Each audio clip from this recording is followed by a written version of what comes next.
Anak-anak adalah investasi berharga sebagai generasi penerus bangsa. Ayo bersama lindungi anak. Mari wujudkan Bontang menuju kota layak anak.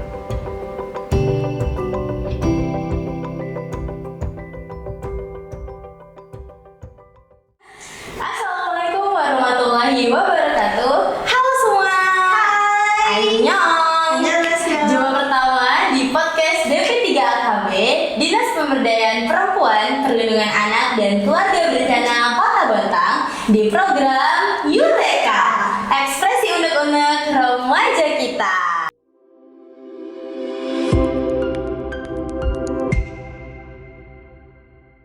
Pada kesempatan kali ini kita lagi sesinya remaja, sesi anak gitu.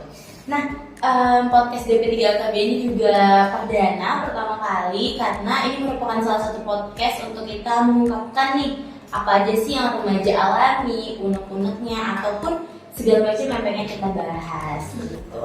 Oh iya, sebelumnya perkenalkan saya Enzo Fajria sebagai moderator bersama narasumber yang sangat keren sekali ini, yaitu siapa? Boleh perkenalkan diri? Hai teman-teman semua, kenalin nama aku Sekar Hidayah Indah, biasa dipanggil Sekar. Oke, kebetulan sekarang ini fun fact-nya beliau adalah anak tunggal, anak sendiri di keluarganya, apalagi perempuan. Nah, berkaitan sama topik yang akan kita bahas, yaitu gaya komunikasi antara remaja dan juga orang tua. Nah, seperti tadi fun fact-nya Kak Sekar kan, yaitu anak tunggal nih. Otomatis mungkin Kak Sekar merasa cara komunikasinya berbeda dengan anak-anak yang mempunyai mungkin saudaranya banyak atau mungkin tidak sendiri. Nah, kalau Kak Sekar sendiri gimana sih dari kecil dengan orang tuanya? Oke, udah dikasih tau ya sama Enzo. Terima kasih sama Enzo. Ya, jadi kebetulan aku di rumah anak tunggal perempuan nih ya, sendiri satu-satunya. Dan memang kalau berbicara mengenai pola asuh orang tua ke aku gitu ya, gimana cara komunikasi aku dengan orang tua, memang pasti ada hal yang kadang kita nggak sukai sebagai seorang anak tunggal, tapi memangnya orang tua pasti selalu ingin memberikan yang terbaik untuk seorang anaknya. Dan misalkan dari agak kaget ya. Jadi kalau aku di rumah sendiri, kebetulan sebenarnya kalau dari dulu aku tuh agak terlalu tertutup juga sama orang tua. Tapi akhir-akhir ini aku sudah mulai terbuka nih sama orang tua karena udah lebih mengenal diri, udah lebih memahami gimana sih komunikasi dua arah antara orang tuaku dengan aku juga. Oke. Kalau Kak Sekar itu nggak sih ngerasain kayak strict parents yang ada jam malam mungkin atau gimana tuh kalau Kak Sekar? Udah pasti tuh ada fasenya, ada masanya gitu ya. Cuma kan kita kembali lagi ngambil sisi positifnya. Kalau misalkan kita dibatasi sama orang tua, salah satunya mengenai jam malam ya, namanya juga anak perempuan ya, pasti bakal selalu diperhatikan supaya tidak terjerumus ke hal-hal yang negatif. Benar. Nah, kalau Kak Sekar sendiri gimana sih mungkin berbicara tentang sesuatu hal yang sulit nih ke orang tua, gimana cara ngungkapinnya gitu?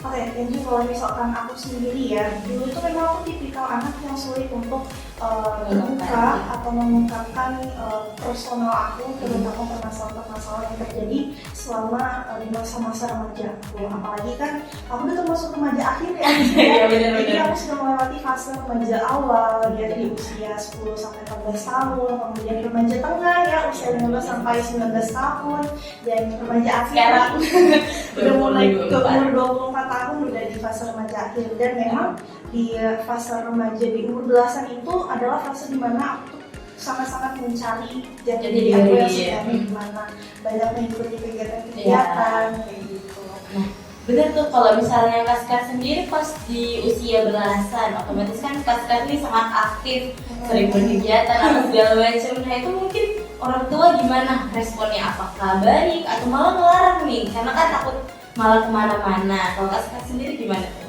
Nah, ini menarik nih ya. Jadi kebetulan ya di usia 13, 14, 15 itu aku banyak banget ikut kegiatan, mulai dari masuk band ya, kemudian taekwondo, kemudian silat, bahkan ikut PIK juga pertama kali di usia SMP. Cuman nih Enju ya, di usia-usia segitu namanya juga kita remaja, masih mencari jati diri, masih penasaran dengan hal-hal baru, jadi hal itu sebenarnya nggak bertahan lama. Oh iya. Ya, jadi memang awalnya orang tua itu mendukung, bagus nih sekarang ya ikut kegiatan banyak. Tapi kok ini anak malah sebentar aja bertahannya, ya paling lama kayak 3 bulan, 4 bulan gitu. Nah dari situ orang tua mulai kayak sebenarnya mau apa? Dan sebenarnya kamu pengennya passion itu gimana? Dan memang di fase-fase itu juga namanya kita mencari passion kita ya, mencari jati diri. Ya pasti Angie juga pernah berada di fase pas udah masuk di usia 16-17 baru nih merasakan oh ternyata aku passionnya di sini gitu. Dan ternyata memang lebih sukanya ngomong kayak gini. Iya gitu, lebih suka public speaking ternyata. Oh berarti kan sekarang ini sering banget nih ngadain kayak sosialisasi mungkin atau mungkin berbincang seperti inilah, intinya tentang edukasi.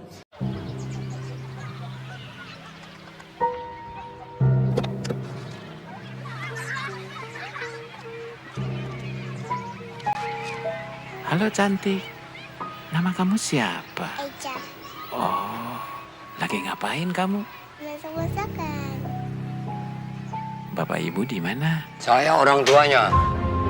Kami orang tuanya. Kami orang tuanya. Kami orang tuanya. Saya orang tuanya. Kami orang tuanya. Kami orang tuanya. Saya orang tuanya. Saya orang tuanya.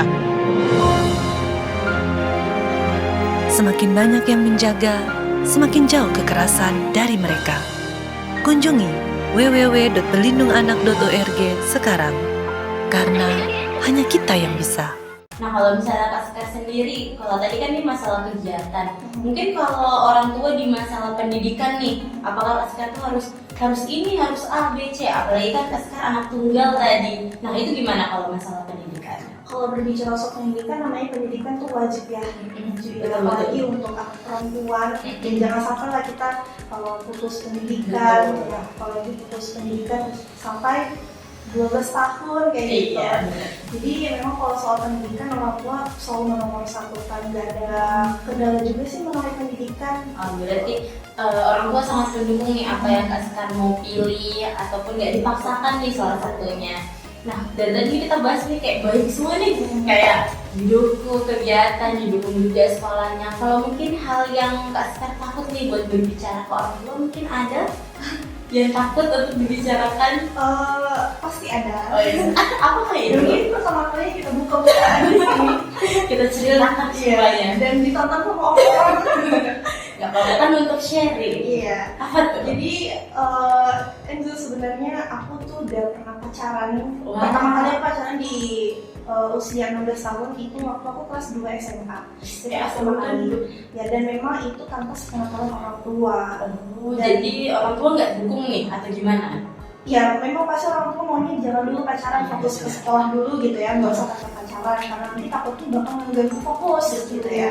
Tapi namanya juga remaja dan kalau teman-teman di sekitar pada pacaran kok kita nggak bisa merasakan gitu. Betul.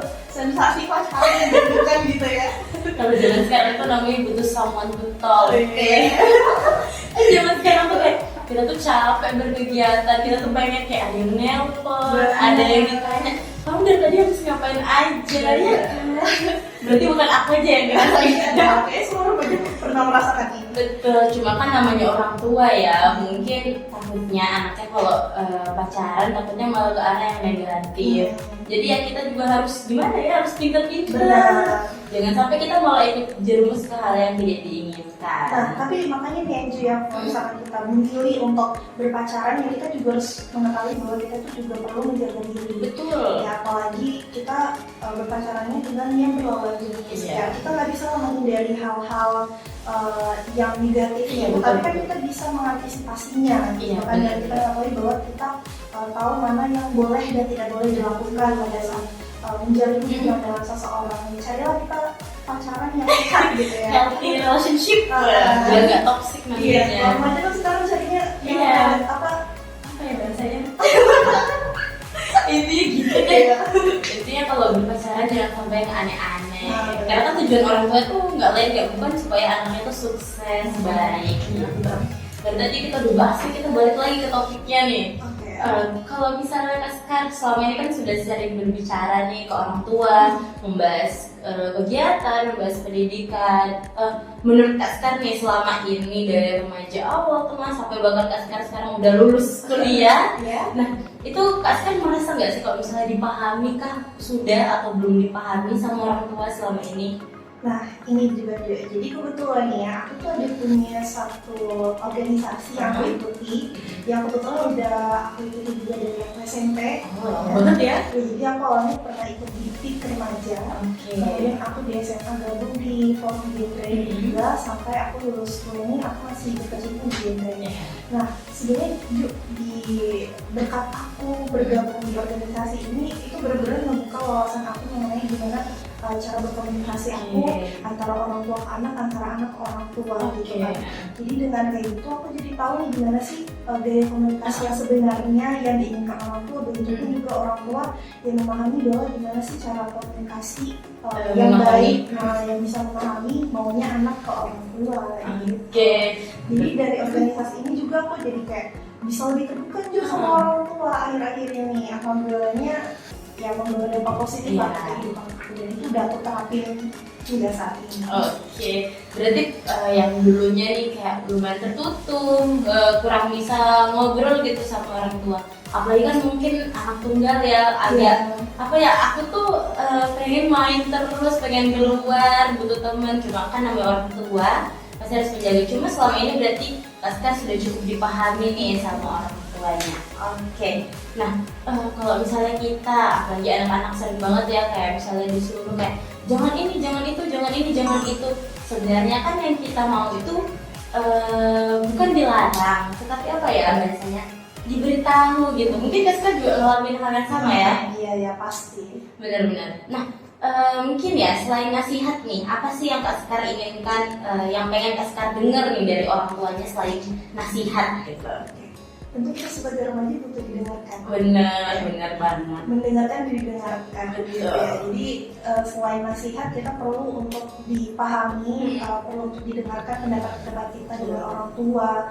Yang mana biasanya orang tua itu masih menganggap bahwa pendapat orang tua itu harus selalu benar gitu ya, atau pendapat orang tua harus selalu didengarkan, gitu, harus selalu dipatuhi. Tapi sebenarnya anak juga membutuhkan ruang untuk berpendapat, di mana kita dihargai, didengarkan di situ. Jadi makanya dengan adanya komunikasi efektif antara orang tua dan anak orang tua itu akan membantu anak dan orang tua untuk bisa menjaga hubungan yang aman. Bener banget. Jadi memang perlu nih yang namanya komunikasi efektif, perlu saling dipahami dan juga saling mendengarkan. Tapi emang zaman sekarang kenapa ya kita tuh merasa kayak kita tuh jarang sekali didengarkan. Kenapa ya? Apalagi Gen Z ini ya, generasi Z yang sangat egois ini. Cuma gimana ya, kadang kita pengen bercerita, tapi respon yang kita dapatkan itu malah berbeda. Benar. Kan? Nah kita baru bisa mendapatkan respon yang sesuai dengan kita. Itu menurut saya. Betul. Dibandingkan orang tua, Makanya. yang dibiasakan gitu. Karena orang tua kan pasti yang lebih tahu soal kita dibandingkan teman kita gitu ya. Jadi makanya perlu membangun hubungan yang baik juga dengan orang tua supaya orang tua juga tahu nih maunya si anaknya gimana gitu. Apa? Bener. Makanya harus diusahakan ya sih gimana cara kita tuh bisa mendengarkan juga, tapi kita juga mau didengarkan. Gitu. Hidup penuh kasih sayang, makan makanan yang sehat, bermain dan belajar dengan senang bahagia, lindungi semua anak, jauhkan kekerasan, berikan kesempatan anak bicara.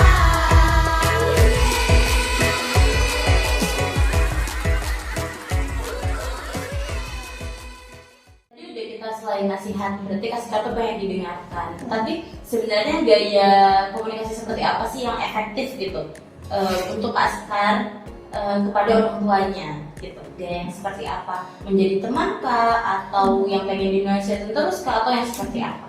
Kalau berkaitan sama gaya komunikasinya ya, kalau dari aku sendiri, kalau di rumah memang tipikal yang jarang juga komunikasi yang secara intens kayak gimana kabarnya hari ini? Iya, Kerjaannya gimana gitu, jarang banget ditanyain. Jadi kalau misalkan dari aku, ini lebih nyaman kayak sekarang aja sih, maksudnya lebih sering melakukan inisiatif sendiri kayak aku harus dari sini, aku harus kegiatan kayak gini gitu.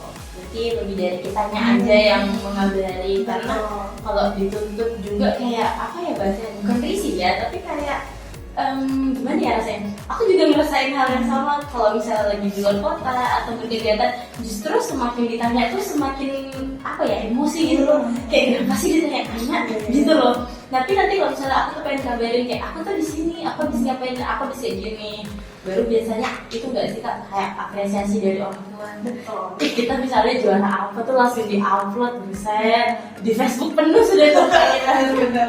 Nah sampai juga nih Jo, jadi memang dulu itu kan aku memang banyak ikut kegiatan sampai ada di fase orang tua ini udah mulai kayak jenuh kali ya dilihat aku keluar terus sampai akhirnya orang tua kayak membebaskan, ya udah terserah kamu mau gimana gitu kan. Tapi pas sudah aku mulai fokus ke satu hal, orang tuanya udah mulai agak bingung kok tumbenan gitu ya, tapi di situ udah mulai ragu-ragu lagi. Nah sampai akhirnya pas sudah mendapatkan keberhasilan atau hasil dari apa yang aku ikuti, barulah orang tua mulai mendukung di situ. Berarti emang benar sih, orang tua tuh bakal ngedukung sebenarnya kalau udah ada hasilnya nih. Benar. Ya kan? Karena kalau misalnya kita sibuknya kapan sana sini, tapi kok nggak ada ini hasilnya. Tapi orang memang cenderungnya gitu juga sih, maksudnya lebih pingin melihat hasil daripada prosesnya. Bener banget. Padahal perjuangannya itu panjang banget ya sih. Apalagi Kak sekarang nih yang udah duta kan, dari dulu sampai nasional ya kemarin. Iya, Tapi corona sayangnya, tapi itu udah keren banget. Jadi salah satu pencapaian Kak Sekar juga kan, yang akhirnya di-ACC oleh kedua orang tua. Tadi kita udah tanya nih Kak Sekar punya gimana. Kalau menurut Kak Sekar nih, kalau misalnya ada yang sama nih kayak Kak Sekar, mungkin teman-teman di luar sana yang ngerasa juga dia itu kurang didengarkan, mungkin ada tuh saran atau pendapat nih dari Kak Sekar, apa sih yang harus dilakukan pemerintah dalam melihat ataupun menanggapi kasus-kasus anak yang kurang dipahami sama orang tuanya? Oke, berkaitan mengenai peran pemerintah nih. Betul. Jadi Agak berat agak berat sedikit gitu ya. Kebetulan kan juga organisasi aku ini juga dinaungi sama salah satu instansi yang cukup besar di Indonesia, salah satu itu BKKBN atau Badan Kependudukan dan Keluarga Berencana Nasional. Nah kebetulan nih ya, BKKBN itu punya salah satu modul yang namanya 1001 Cara Bicara. Wah, tentang apa tuh Kak? Ya, jadi 1001 cara bicara antara komunikasi dua arah antara orang tua dan anak. Oke.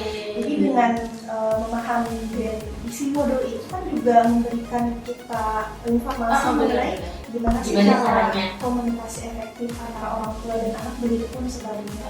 Tapi memang ada beberapa studi kasus yang mungkin nggak semua anak bisa mendapatkan privilege bahwa orang tua ini mau mendengarkan gitu. Bahkan aku pun juga punya beberapa teman yang hingga saat ini pun mereka masih dibatasi sama orang tua karena menilai bahwa kamu anak perempuan, kamu harus di rumah aja gitu. Bahkan pun aku juga waktu itu berada di posisi itu, cuman karena aku sudah bisa menerapkan gimana cara berkomunikasiku ke orang tua sehingga orang tua ini dapat memahami mauku tuh gimana gitu. Salah satunya nih ya, jadi memang kan aku saat ini berdomisili di Bontang.